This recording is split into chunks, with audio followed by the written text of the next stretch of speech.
Good morning guys! So ngayon, gagawa naman tayo ng isang panghimagas.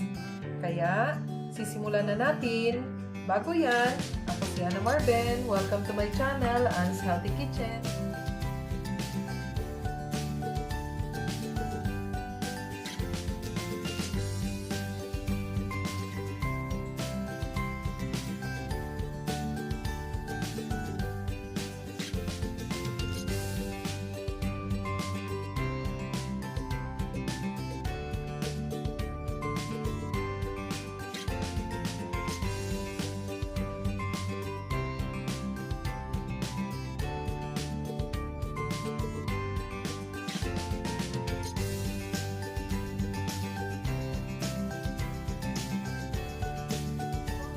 Natin muna ngayon guys, ay gagawin natin ang ating filling.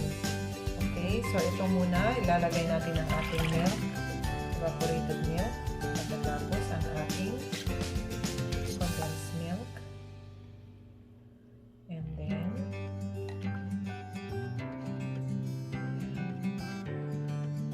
kailangan simot na simot.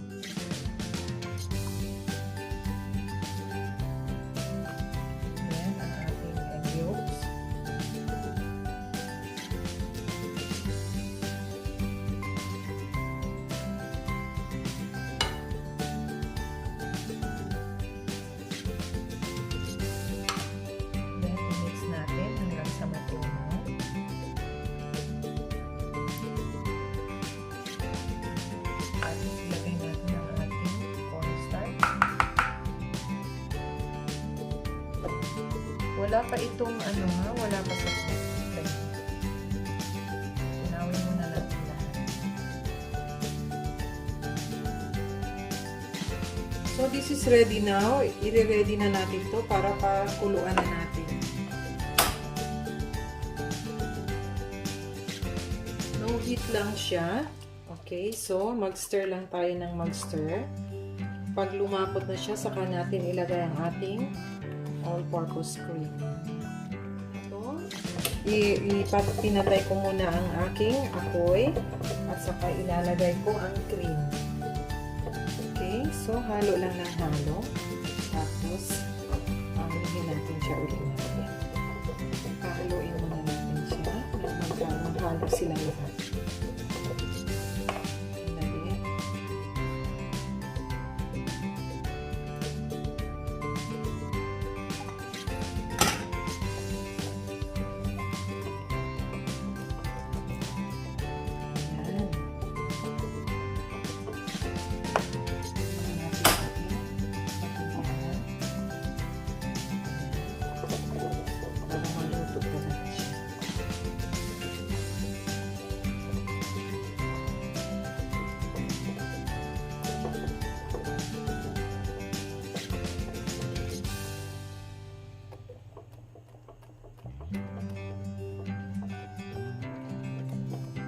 So, okay na to. Pwede na natin itong i-transfer sa ating lalagyanan. And then, pwede natin siyang i-chill. Okay, ito-transfer na natin ngayon. Ayan.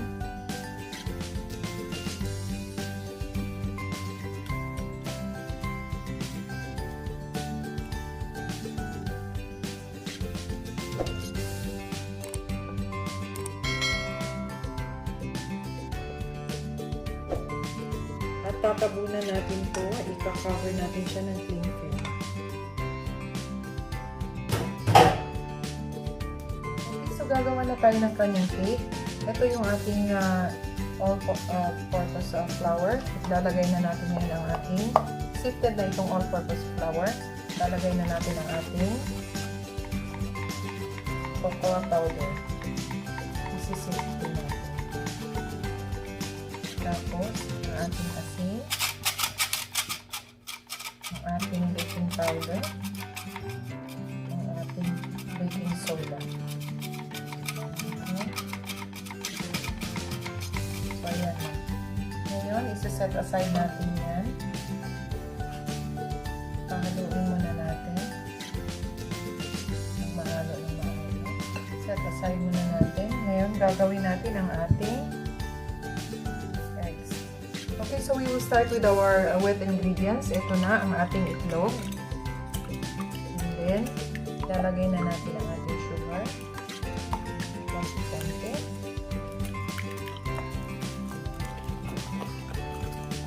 Kung napapansin nyo, nagiging pale yellow na yung ating sugar, yung ating egg.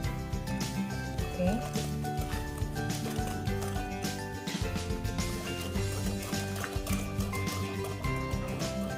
So, ngayon, pwede na natin ilagay ang oil.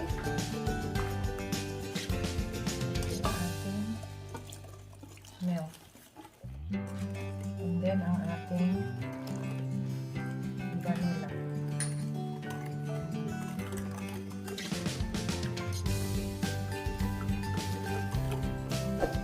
Now, gradually, mag-a-add tayo ng ating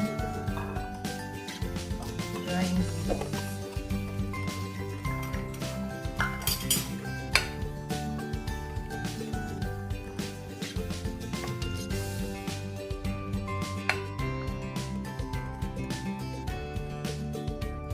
So, ito na siya.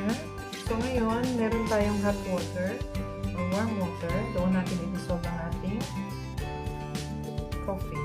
Okay? Then, ibubuhos natin yan.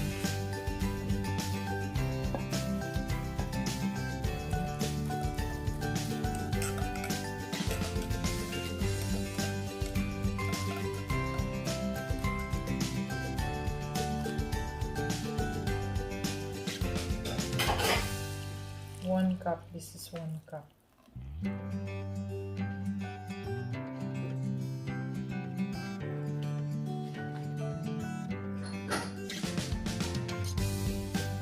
Okay, so kung hindi pa kayo nakasubscribe sa aking channel, mag-subscribe na kayo, and if you have any comment, please comment down below.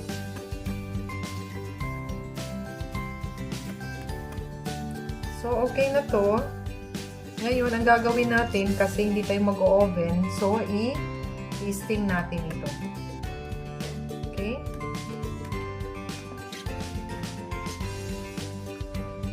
Ito ang gagamitin natin para sa ating steam. Ito. So, dito natin ilalagay ang ating butter.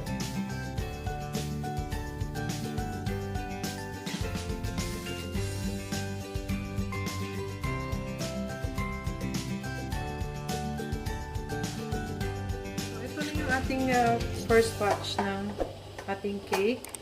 So, imamarinate, i-ano lang natin, steam natin.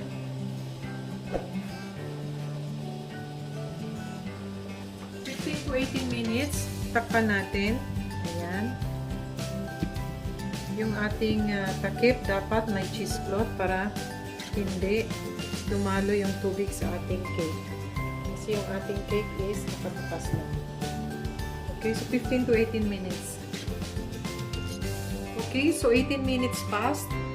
Okay, so we will do the toothpick test. Kung luto na ba siya. So, ayan. It comes out clean. So, luto na ito. So, we will go for the next batch. Okay, so ito yung ating second batch. So, again, we have to wait for another 18 minutes. Okay, so andito na ang ating filling at saka ang ating cake. So, pwede na tayong maglagay ngayon.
ngayon, gagawa naman tayo ng ating chocolate filling.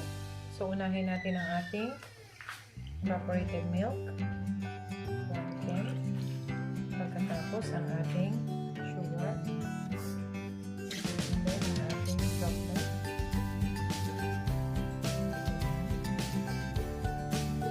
Ayan, nakaano na siya.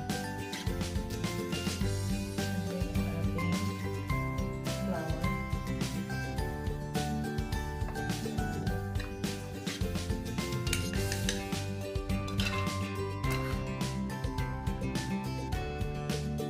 Haluin muna natin to hanggang sa matunaw lahat bago natin ilagay sa ating kalan.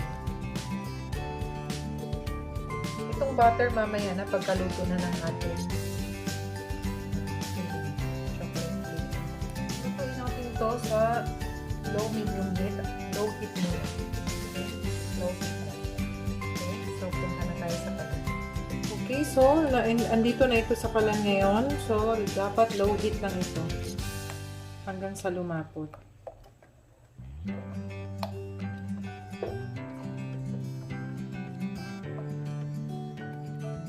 So, low heat lang ito at saka haluin lang natin.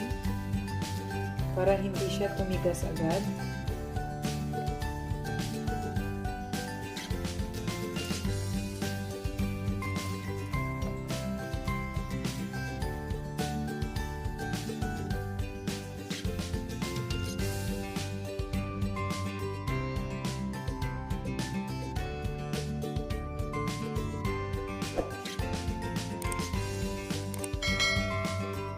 So, pwede na ito. Pwede na natin ilagay ang ating butter.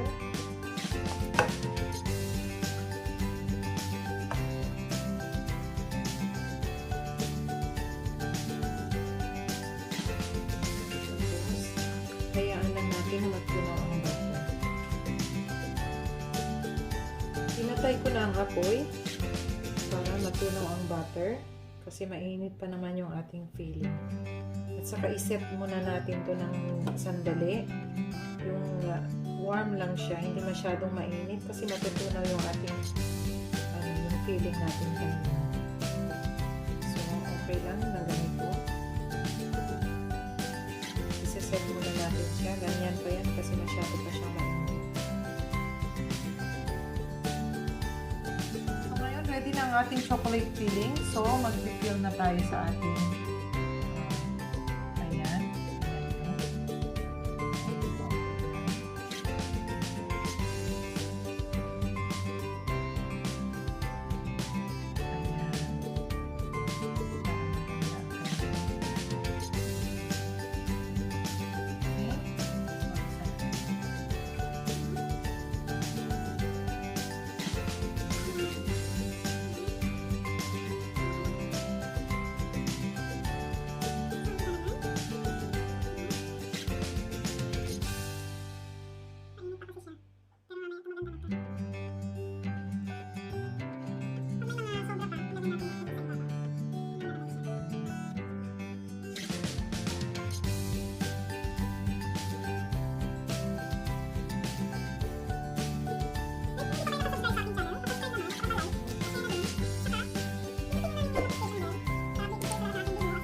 na ang ating Brigadeiro cake.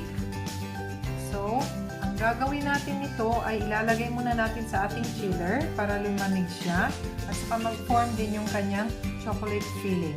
At saka pwede na rin natin siyang lagyan ng mga buting-ting. Means to say, yung mga ating mga sprinkles, pwede rin nating lagyan. Pwede nating lagyan ng marshmallow. Pero para sa akin, ganito is okay na. Maganda na siya. At saka, syempre, ang ating talagang, ano ba yan? Yung kanyang lasa.